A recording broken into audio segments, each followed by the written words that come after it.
it's not just the guests that are expecting more, it's the owners as well. And so if you're working with other owners, which the majority of property managers are, we've seen this increase more and more over the last 2 years. You have more investment-minded owners, whether their expectations for revenue and cash flowing their property are realistic or not, whether their expectations for how you will care for their property and treat them as the special owners that they are, whether it's realistic or not, they will hold you to them. And that puts a lot of pressure on managers because the owners, that is your product. Without the owners and their properties, you're really in trouble. And so the more you can show those owners the work that you're doing, how you care for their home, the preventative maintenance that you do, detailed owner reporting, not just about the revenue, but about the property, the better. And we've always felt that this is an underutilized sort of trick. I would say as another tip, like I think this is an underutilized trick in the market that property managers can do more of, which is like really build a relationship with the property so that the owner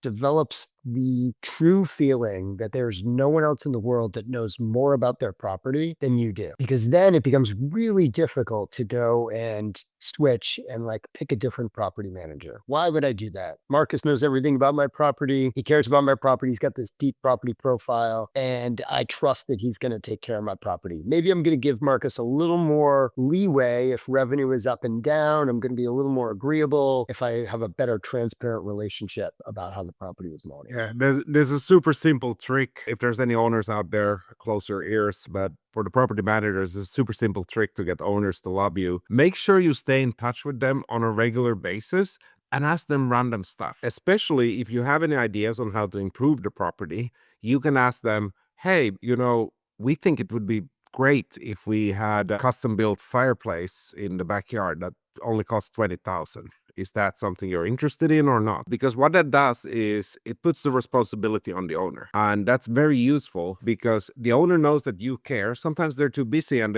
they can't answer. Sometimes they won't have the money and they won't do the upgrade. But by you being proactive, you suddenly put the responsibility on them. And that means when they are facing challenges or doubts about your abilities, they'll remember these constant interactions. And in their mind, they have a depth where you ask them questions and they didn't answer.